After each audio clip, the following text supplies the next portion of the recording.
Como siempre, pues es un gozo y un privilegio poder compartir la palabra del Señor con vosotros.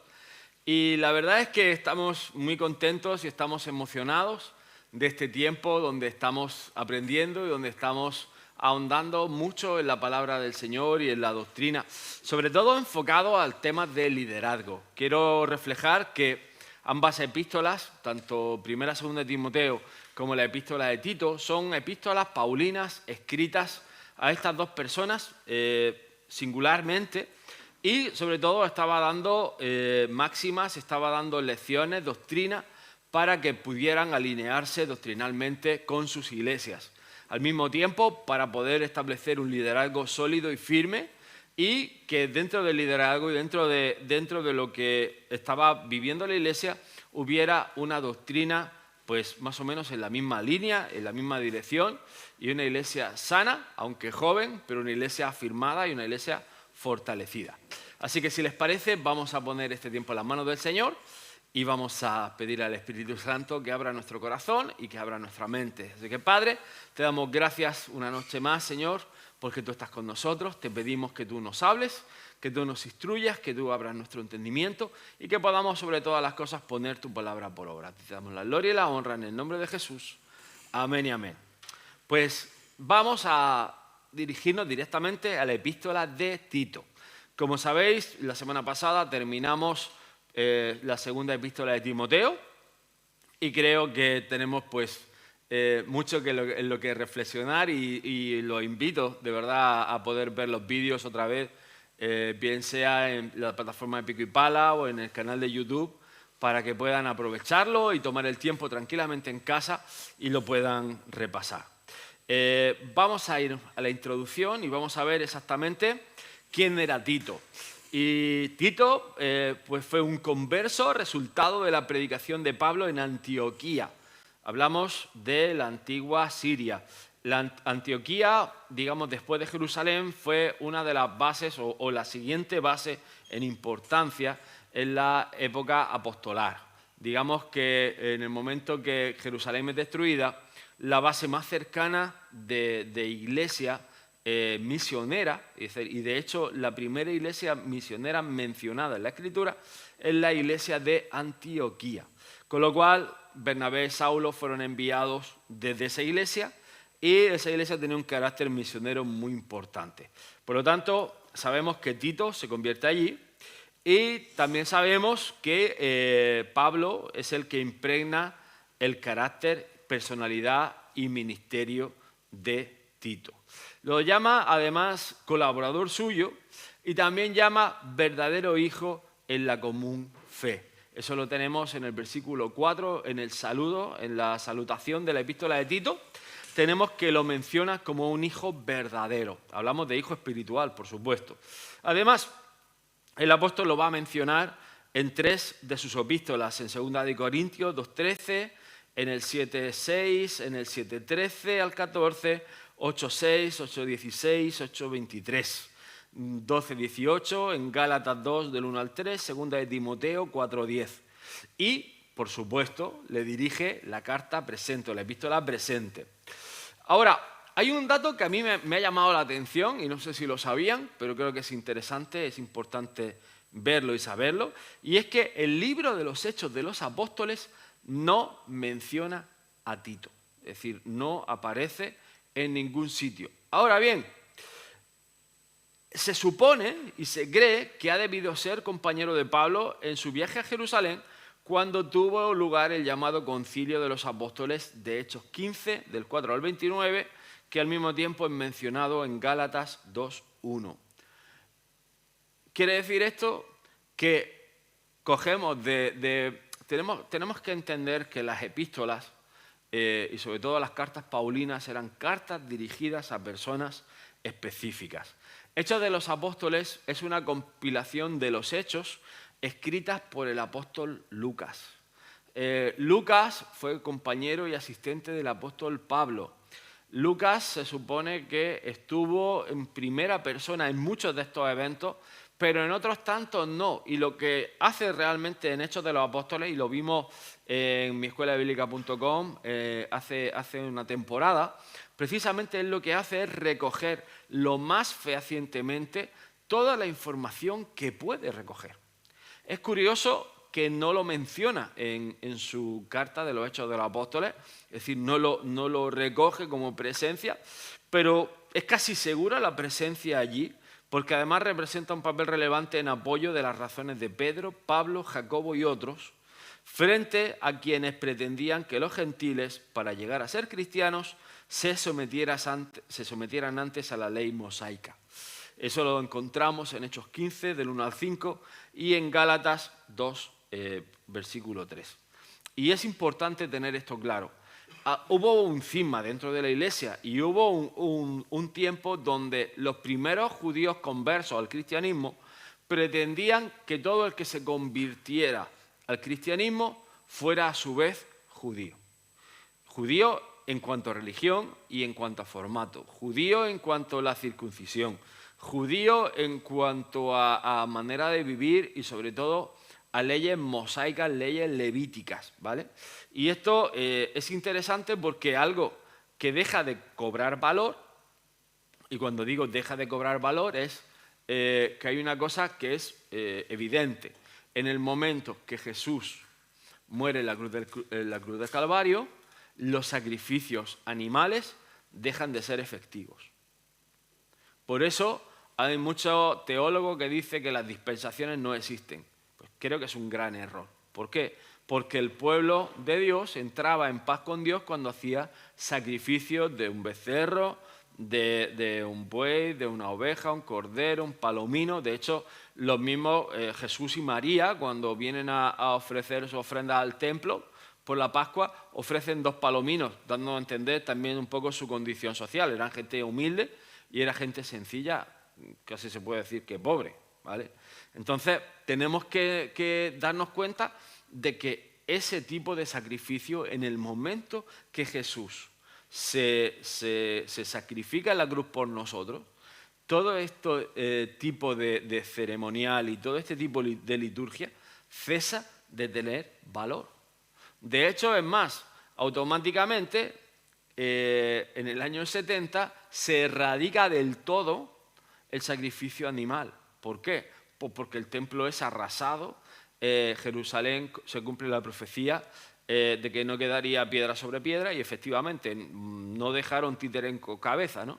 Aparte, no hace falta que yo creo que todos saben que Jerusalén ha sido probablemente la ciudad donde más conflictos armados y más guerras ha habido a lo largo de los años y a lo largo de la historia. Es decir, ha sufrido un ir y venir de ejércitos, de culturas, de religiones, porque luego hubo un tiempo que también estuvo bajo dominio del Imperio Otomano, a posteriori el Imperio Turco, bajo dominio musulmán, y de hecho, fruto de eso, hoy la mezquita de Al-Aqsa o la mezquita de la Roca está situada en lo que se supone que es el lugar del templo.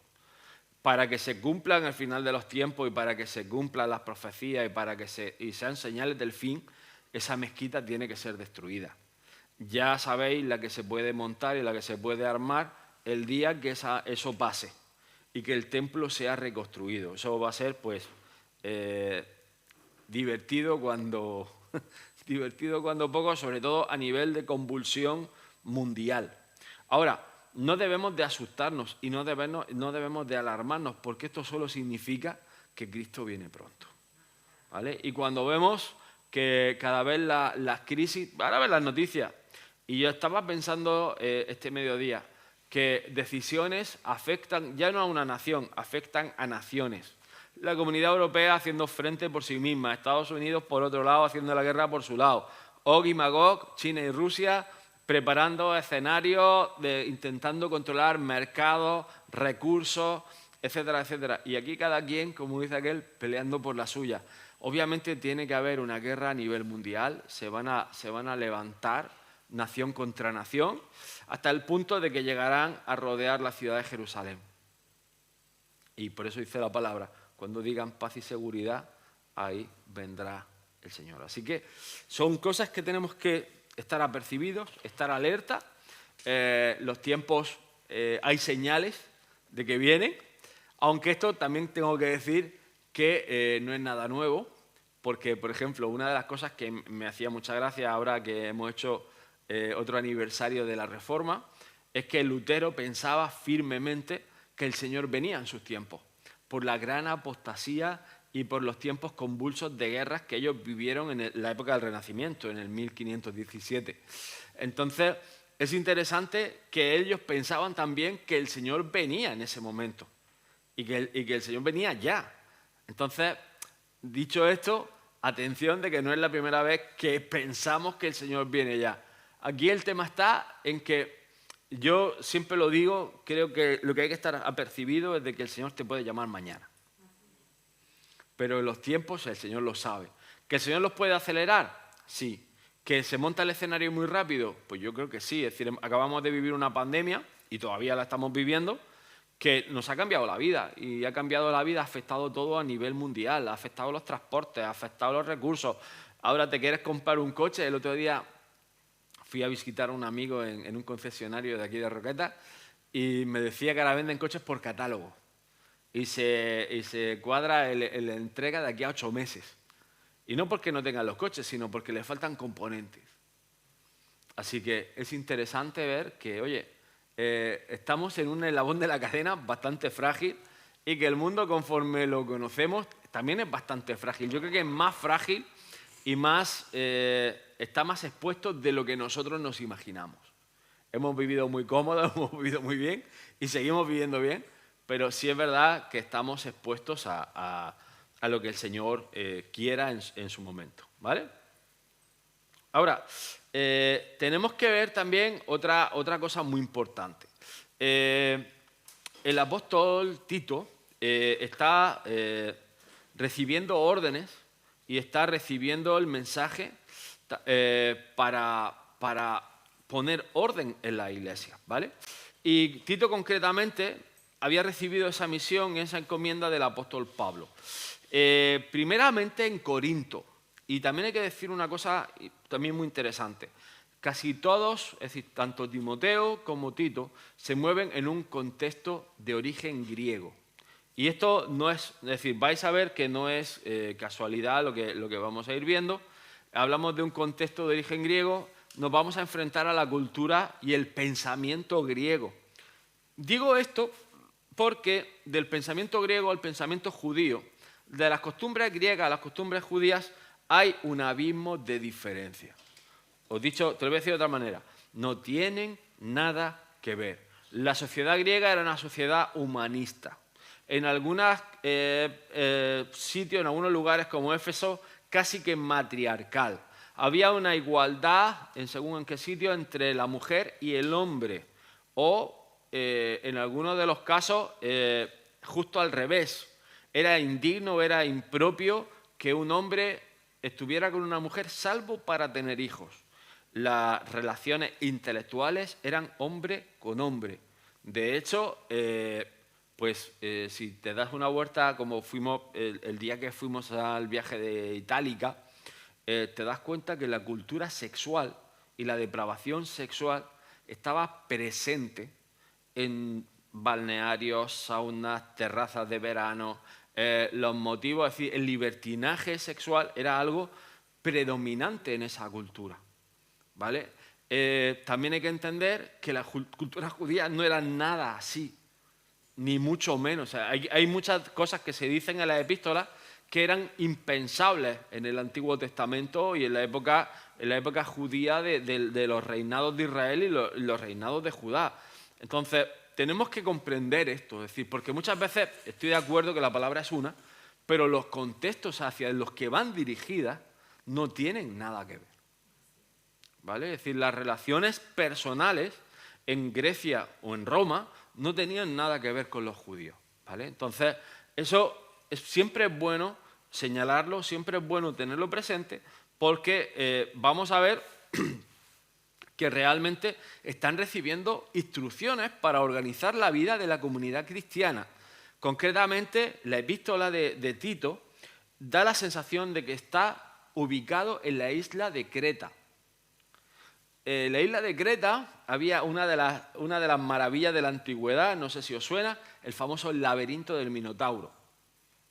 la cultura del toro, del sacrificio del toro, que también hemos heredado en buena parte, estaba muy presente en ese tiempo.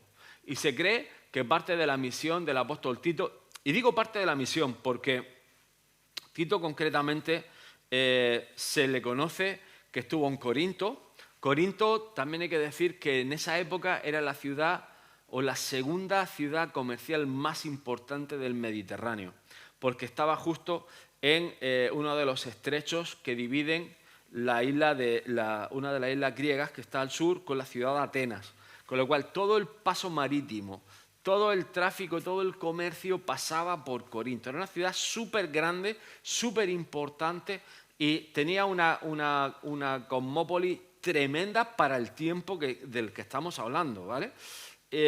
La isla de Creta exactamente lo mismo, es decir, era un núcleo cultural muy importante y un núcleo también de idolatría muy fuerte, muy importante. También sabemos que Tito visitó Dalmacia. Dalmacia no es otro lugar que la antigua Yugoslavia o Croacia, Serbia, Macedonia, Montenegro, Albania. Es decir, Tito desarrolló el ministerio en la zona norte de Grecia o en los Balcanes. Interesante que no hay nada recogido de eso, pero sí se sabe que desde muy temprano los Balcanes o la antigua Yugoslavia recibió el Evangelio de una iglesia muy jovencita, es decir, muy al principio, ¿vale? Como decía, no había mucha información. Y también hay que decir que Pablo le pide, antes de su segunda prisión, es decir, antes de ya entrar otra vez preso en cadenas, él pasó una temporada en una ciudad llamada Nicópolis, cerca de Roma, y él pide a Tito que vaya a visitarlo y que vaya a estar con él, ¿vale? Eso está en Tito 3:12, con lo cual quiere decir que es alguien que participaría íntimamente del desarrollo y del ministerio del apóstol Pablo. Con lo cual, creo que puestos los mimbres, no es un mal fichaje el apóstol Tito.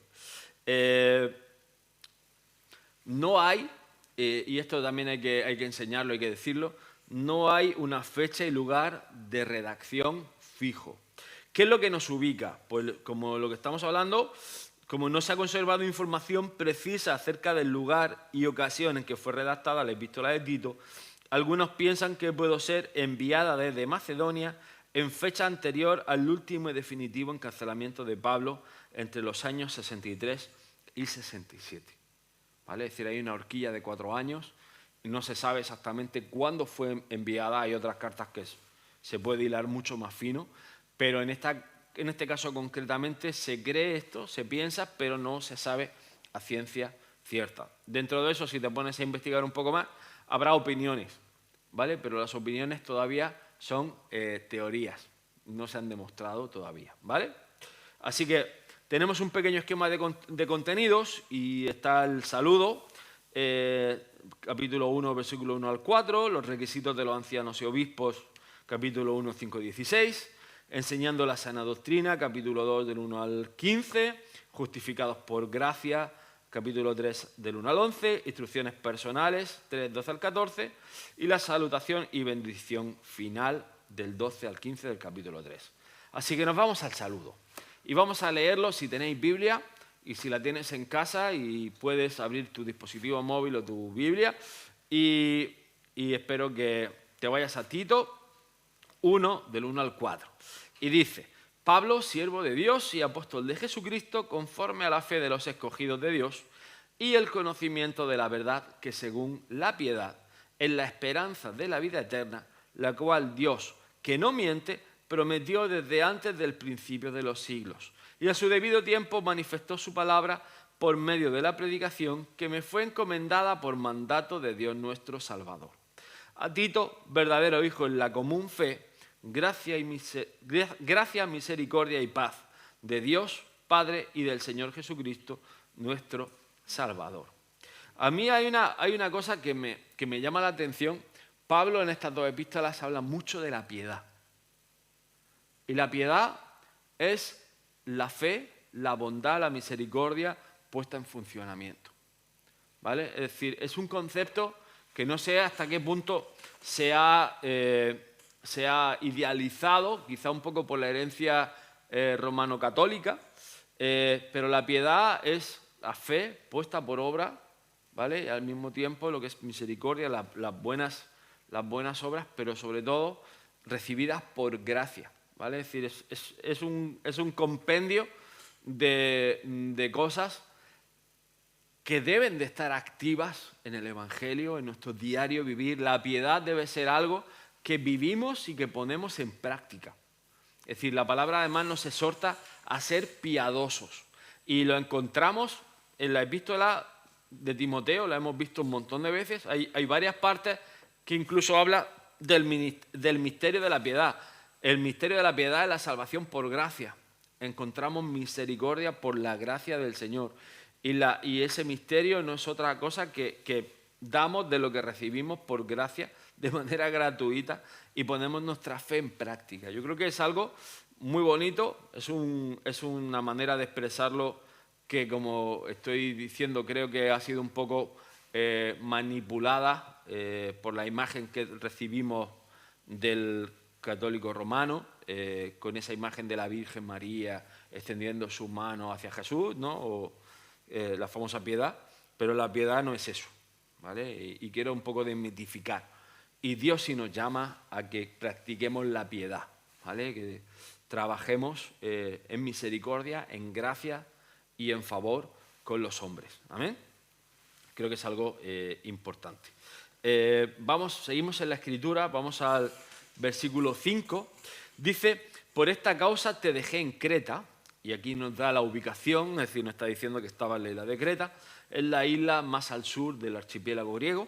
Dice, para que corrigieses lo deficiente y establecieses ancianos en cada ciudad, así como yo te mandé. El que fuere irreprensible, marido de una sola mujer, y tenga hijos creyentes que no estén acusados de disolución ni de rebeldía. Es curioso que aquí abrevia el listado o el gran listado que tenemos en Timoteo, en 1 Timoteo 3, aquí nos lo da abreviado, nos da una versión condensada, pero es muy interesante los puntos que hace el apóstol Pablo a Tito. Sobre todo, volvemos al concepto, no lo he querido repetir porque lo vimos en Timoteo, el concepto de anciano habla de un concepto ministerial o de gobierno dentro de la iglesia. Y nos está hablando de las cualidades que debe de tener una persona puesta en responsabilidad gobernando la iglesia. Por eso los ancianos o el liderazgo, el pastorado, debe de ser establecido, no por el pueblo elegido a dedo, sino por un ministerio que dé cobertura y que esté por encima. Por eso el apóstol Pablo es apóstol. Por eso Tito, la encomienda que tenía era establecer ese liderazgo, ese apostolado, ese ancianato dentro de la iglesia. Porque Pablo lo delega y Tito lo ejecuta. Es decir, pero hay una cadena de sometimiento, hay una cadena de honra y de autoridad. Irreprensible como norma.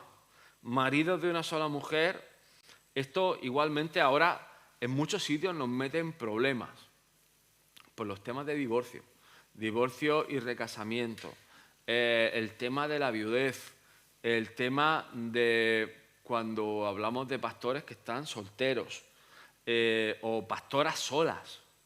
Ha habido polémicas muy importantes en América, hay una pastora muy famosa, no la voy a mencionar, pero hasta hace muy poco era una pastora soltera. Y eso, no mucha gente tenían complicaciones con eso. Y en parte llevan razón. Pero ahí es donde digo yo que hay que tener sabiduría. Porque la iglesia, al final de la historia, hay hombres y mujeres. Y creo que es igual de delicado que un varón ministre a mujeres que una mujer ministre a varones.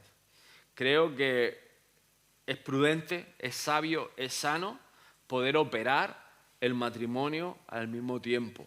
Creo que es lo correcto, creo que es la salvaguarda, es decir, mi esposa me guarda la espalda a mí, yo guardo a mi esposa y cada uno hacemos nuestra función, llegamos a más juntos que separados.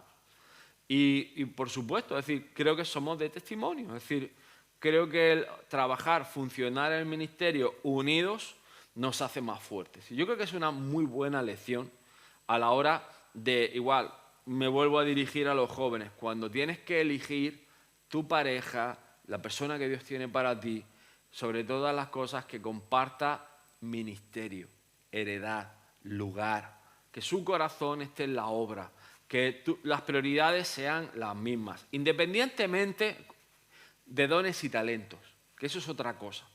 No tienes por qué tener los mismos dones o los mismos talentos, porque pues yo en mi caso no los tenemos, pero al mismo tiempo somos complementarios absolutamente.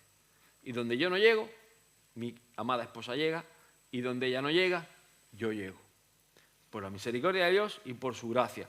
Otra cosa que, esto no sé si lo he contado muchas veces, he contado siempre que Pastor Bailey oró por nosotros y que nos dio la bendición. Pero tengo que decir que nosotros pasamos 3 concilios. Pasamos el concilio de Almería, pasamos el concilio de Guatemala, pasamos el concilio de Sion porque estábamos en la base neurálgica del compañerismo de la fraternidad Sion, y cada pastor que nos daba clase, cada ministerio que venía de visita, cada hermano que venía a predicar a la escuela, tenía palabras de bendición para nosotros. Y eso, mira, no es fácil casarte con una persona que no es de tu misma nacionalidad. Ya de por sí, aunque seas de la misma nacionalidad, un hombre y una mujer, uno, como dice el libro, ¿no? Uno de Marte y el otro de Venus, pues cuando añades cultura, origen, muchas cosas, es decir, todavía si cabe, se hace más difícil. Aparte, venir a Almería, pues lo ponía interesante de más, por la cultura y por el entorno. Entonces, es importantísimo, porque lo que al final te mantiene es el propósito, es el llamado, y Dios te da un corazón para la tierra de tu heredad. Dios te da un corazón para la tierra de tu llamado. Y compartir eso es lo que te hace perseverar. Si no, lo más fácil es salir corriendo, porque los ministerios son probados. Esto es algo que cuando tú quieres un ministerio, créeme que es lo mejor del mundo, servir a Dios. Ahora, tu vida va a ser probada, tu corazón va a ser probado, en todos los sentidos, económico, o sea, en lo que me digas, vas a ser probado, vas a ser evaluado. ¿Por qué? Porque Dios quiere que avances. Y cuando tu vida depende de otra gente, o mejor dicho, los ojos de mucha gente están en tu vida, tú tienes que ir subiendo de nivel, no te puedes estancar. Si tú te estancas, si tú paras, el pueblo para. Si tú no avanzas, el pueblo no avanza. Si tú no tienes visión, ellos no van a tener visión. Y queremos entrar en las promesas de Dios. Es decir, queremos que cada persona entre en su llamado, entre en la completa. O sea, hay una como dice la palabra, hay un versículo que dice que estamos completos en Cristo Jesús. Pero estamos completos en Cristo Jesús cuando llegamos a ser uno con Él. Ahora, hay algo que tenemos que entender. Dios no convive con el pecado. Dios no convive con el viejo hombre. Dios no convive con viejas actitudes. Y para llegar a esa plenitud o para llegar a esa madurez de relación personal con Dios, hay un proceso muy profundo que tienes que dejar que haga el Espíritu Santo, que revele. Y la verdad es que el otro día de la inundación, a mí me hablaba Dios de una manera poderosa. Cuando venga la visitación del Espíritu Santo, lo que va a limpiarse de esas tuberías, de nuestras tuberías, lo que va a salir no es bonito. Es decir, no pienses que solo se van a activar los dones. Lo que va a salir no es bonito precisamente, pero necesita salir para que seamos limpiados, para que seamos renovados, para que broten de nosotros ese río de agua viva. El río de agua viva lo que hace es limpiar, purificar. Sea un lecho de roca, sea un cauce de un río, sea una rambla, sea lo que sea.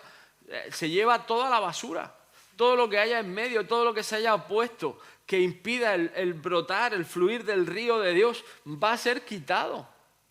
Y, es decir, no te lo va a pedir nadie, o sea, es decir, no te lo voy a venir a pedir yo, es decir, va a haber un arrepentimiento, un convencimiento de pecado.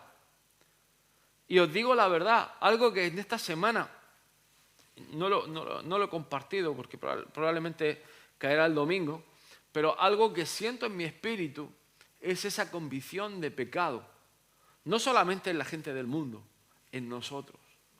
Esa hambre por santidad, es decir, ese mirar hacia adentro. Es decir, no, o sea, por supuesto hay pecadores y el mundo necesita a Jesús, pero nosotros también necesitamos a Cristo. Y necesitamos ser limpiados, necesitamos ser purificados, necesitamos ser renovados en nuestro hombre interior y que la obra del Espíritu Santo nos lave, nos limpie, que el agua pase y que pase muchas veces, para que no quede impureza, para que no queden restos de basura, no queden restos de escombros. Es gracioso cómo una rambla se lleva a los escombros. Los escombros que son restos de ruinas antiguas, edificaciones antiguas. Y cuando se la lleva, el río se queda limpio, las orillas se quedan limpias y se vuelve a planificar, se puede volver a hacer, puede volver a levantar cosas.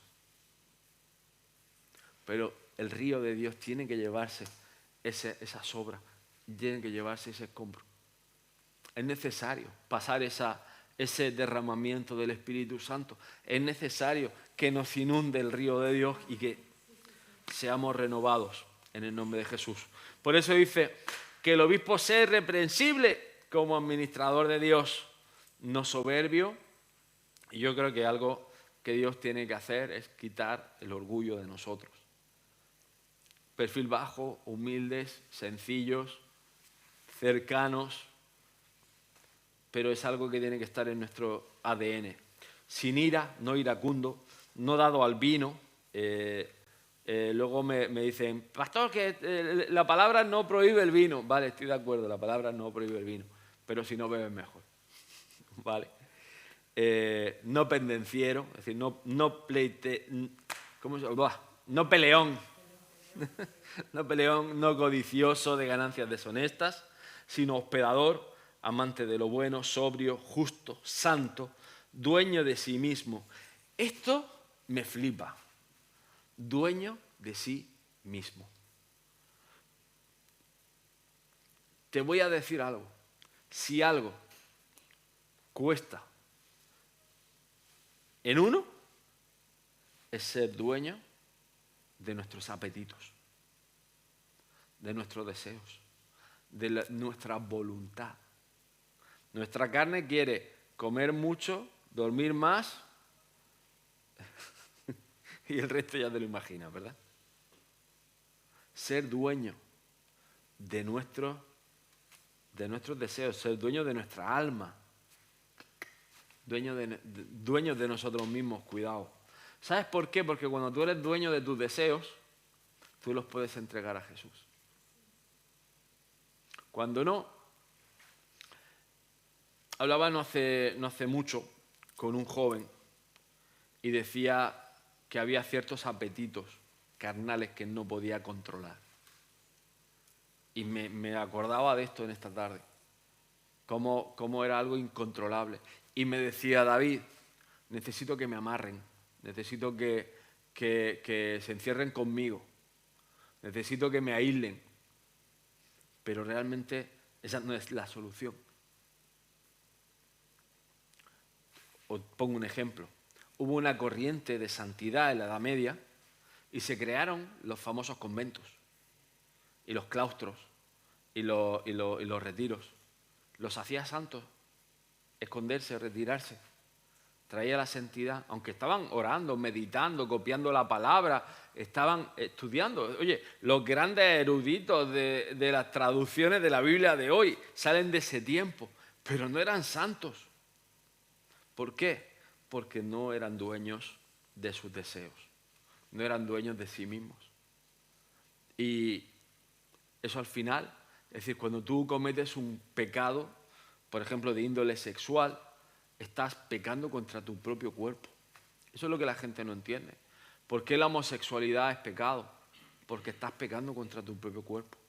Y la paga del pecado es muerte. ¿Por qué la masturbación es pecado? Porque estás pecando contra tu propio cuerpo. ¿Por qué la fornicación es pecado? Porque estás pecando contra tu propio cuerpo. ¿Por qué el adulterio es pecado? Porque el adulterio es más grave todavía, porque estás pecando contra tu cuerpo y contra el cuerpo de esa persona con la que te uniste. Porque ya eres uno. Y eso tiene mayores consecuencias. Además, lo digo y lo diré, el adulterio rompe un tipo de Cristo. Cuidado con romper tipos de Cristo porque estás tocando un diseño original de Dios. Eso tiene juicio, tiene consecuencias. Es que a veces juicio suena mal. Bueno, pues tiene consecuencias. Y, es decir, siento decirte esto, pero Dios puede restaurar todas estas cosas. Dios puede levantar, Dios tiene siempre la última palabra, pero tenemos que ser muy determinados. Y os digo una cosa, lo que levanta a David del pecado de Betsabé es su determinación. Salmo 51 creo que es el manual de la redención. Cuando dice, purifícame, restriégame, límpiame, escudriñame. O sea, ese Salmo 51 es el manual del arrepentimiento.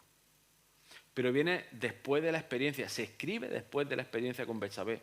Cuando Dios trae el juicio, muere la criatura, David paga un alto precio. Y todo esto obviamente tiene muchas consecuencias, tiene unas consecuencias muy graves. Por eso hablamos de dueño de sí mismo. Daros cuenta, David no fue capaz de refrenar su hombría. Y maquinó. Mando está la guerra, lo matan casi seguro, y aquí está el tío. Pues sí, pero por eso también, pues tuvo que pagar un alto precio. Ok, seguimos. Retenedor de la palabra fiel, tal como ha sido enseñada, para que también puedas exhortar con sana enseñanza y convencer a los que la contradicen. Ok, aquí a mí honestamente, creo que tenemos que saber la palabra. Es decir, la espada, como cualquier otra arma de defensa, hay que saber manejarla. Y la espada es bueno que aprendamos siempre a poder esgrimir la palabra, a poder discutir, a poder rebatir, a poder explicar las cosas. Yo creo que la Iglesia tiene que dar respuestas, pero no desde la opinión, sino a través de la palabra de Dios. Lo que decíamos ayer del logo rema, es decir, cuando conquistamos un logo, se convierte en un rema en nuestra vida.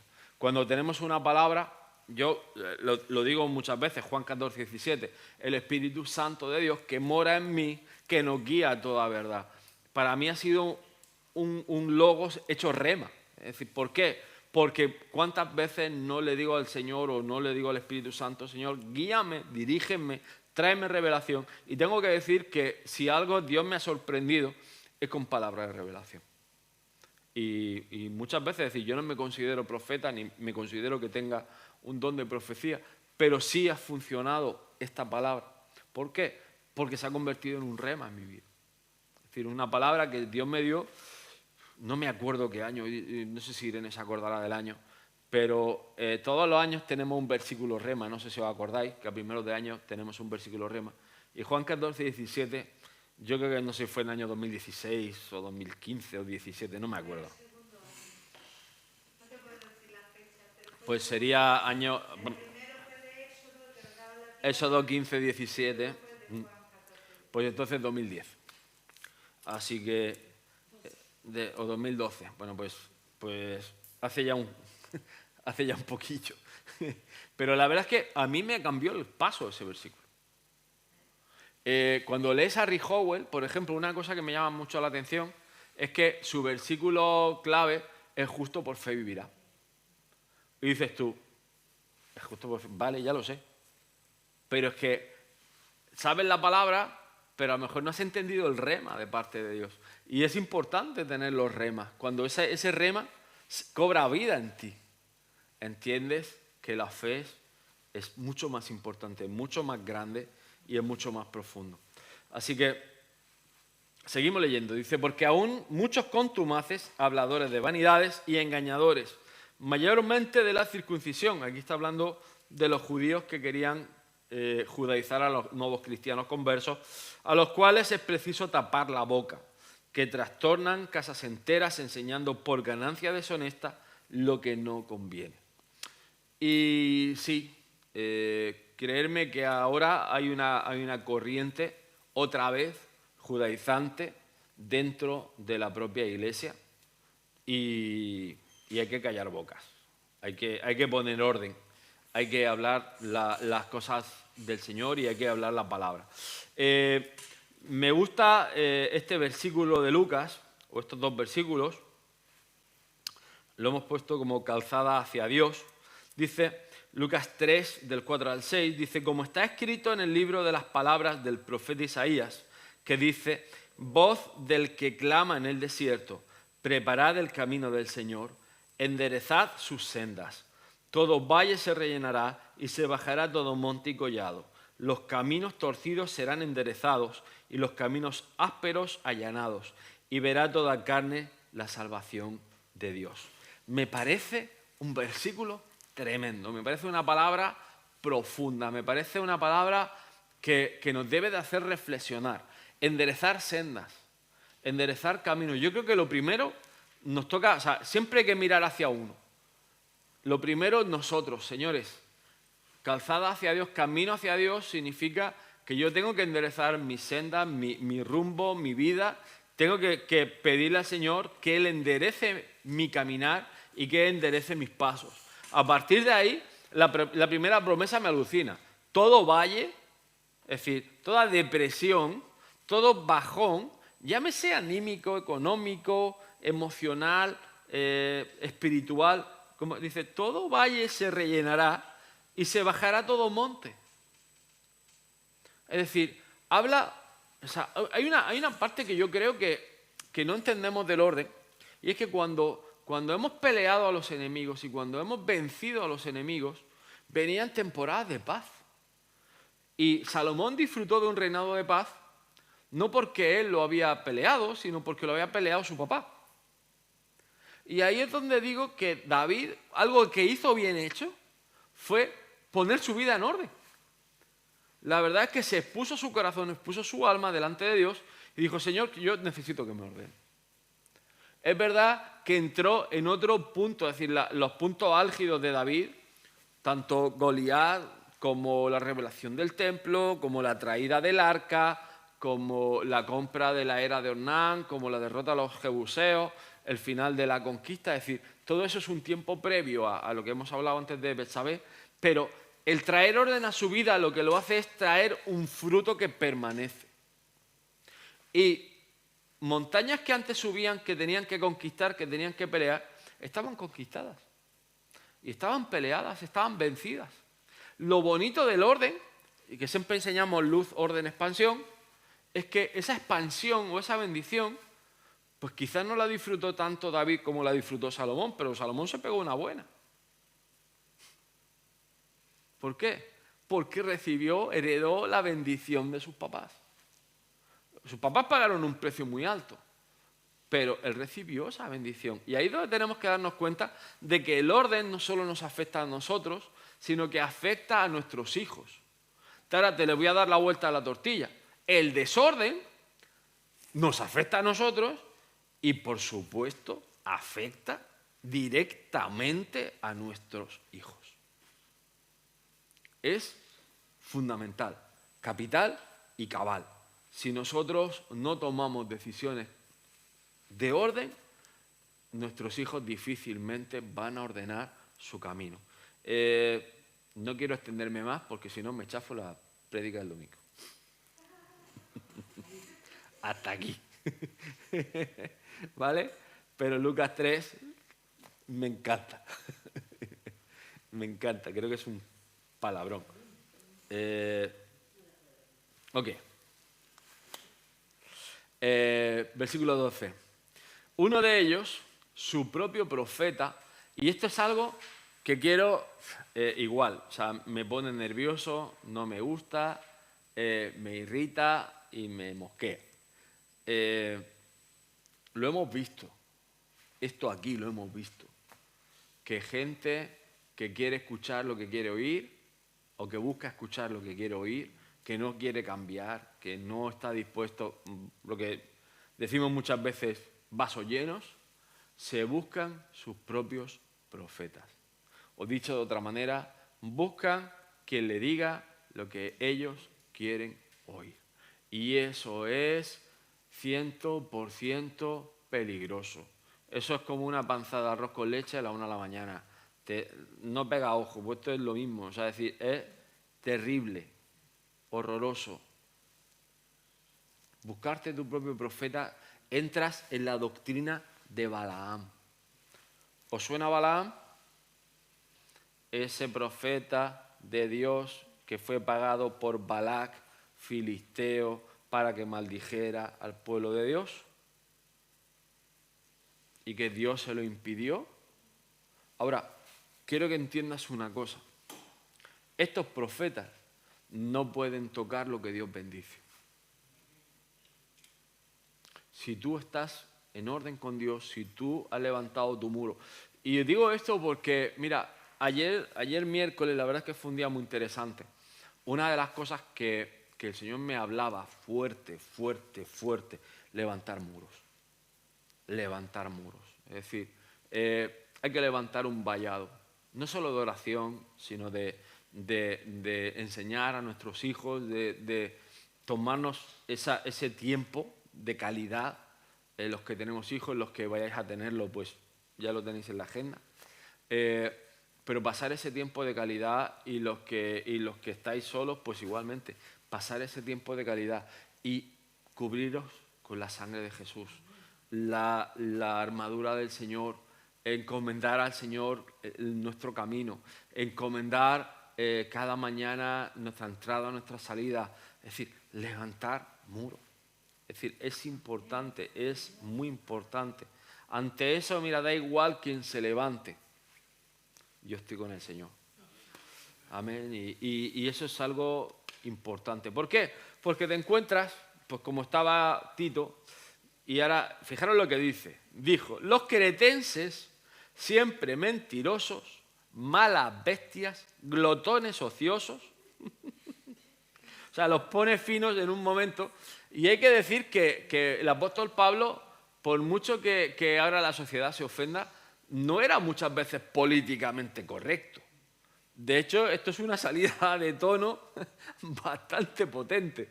O sea, está diciendo a los cretenses, pues eso, embusteros, malas bestias, glotones ociosos, ¿vale? Dice, este testimonio es verdadero. O sea, encima está afirmando, esto es lo que hay. Por tanto, repréndelos duramente para que sean sanos en la fe, no atendiendo a fábulas judaicas ni a mandamientos de hombres que se apartan de la verdad. Todas las cosas son puras para los puros, mas para los corrompidos e incrédulos nada les es puro, pues hasta su mente y su conciencia están corrompidas. Profesan conocer a Dios, pero con los hechos lo niegan, siendo abominables y rebeldes, reprobados en cuanto a toda buena obra.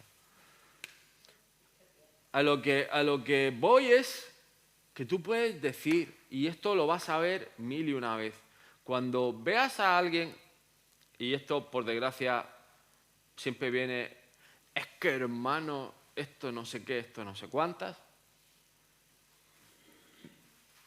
no entres a debate, cállate y mira su vida. Mira el fruto. Y si los hechos lo niegan, la palabra los llama abominables y rebeldes.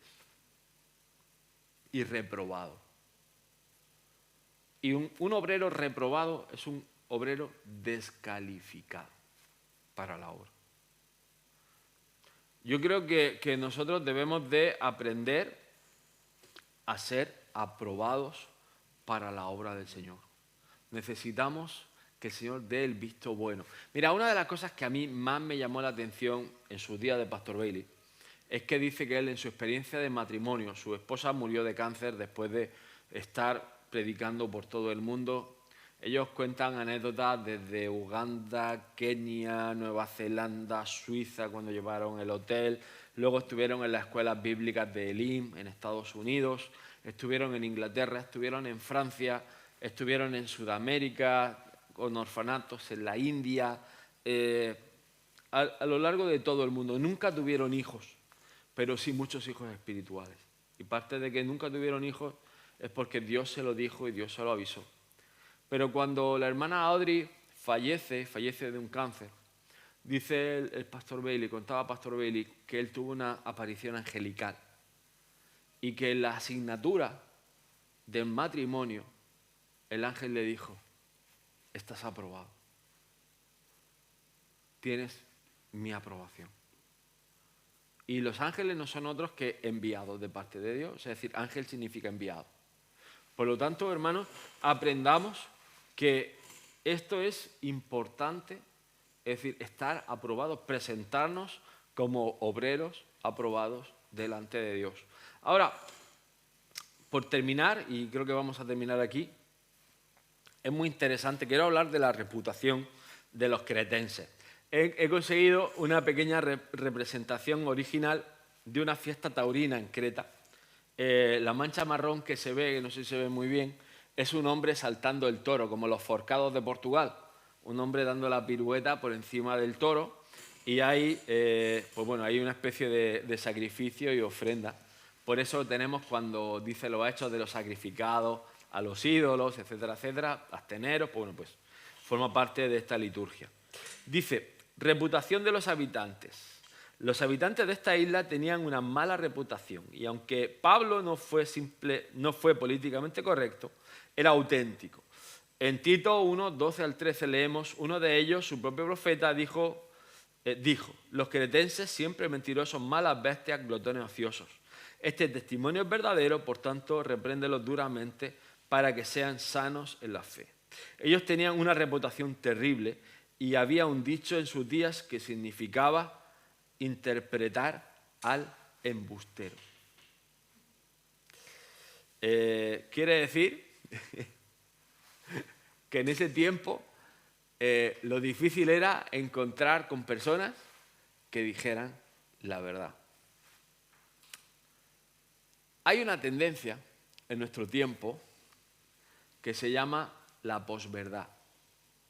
Hay otra tendencia que está manipulando la sociedad que se llaman fake news. Si te metes en YouTube o te metes en Facebook o te metes en algunas redes sociales, tienes el casi 90% de probabilidades de meterte en un buen lío de cocolizo por esas falsas doctrinas, falsas noticias, falta de sabiduría y falta de entendimiento. Por gente que lo único que busca es fama, reconocimiento humano, dinero y hacerse notar. Lo que buscan es polémica para llamar la atención. Y van a usar cualquier tópico, llámese vacuna, Donald Trump, llámese segunda venida de Cristo, llámese judíos o llámese cualquier otra cosa similar. Mi exhortación de esta noche, y cerramos aquí y damos paso a las preguntas, así que si tienes alguna pregunta en casa o tal, nos las puedes hacer llegar por los medios habituales, pero mi reflexión para esta noche es fácil y sencilla. La palabra es donde está la sana doctrina. La sana doctrina es aquella que te hace cambiar, la que te hace ser transformado, la que produce vida, la que produce un fruto que permanece. Cuando tú eres expuesto a la palabra de Dios, indefectiblemente vas a ver que hay pecado en tu vida. La sana doctrina es la que te hace abandonar ese pecado y cambiar tu manera de vivir hacia una vida piadosa. Así que lo demás son cretenses. Así que hermanitos, muchas bendiciones, el Señor os bendiga.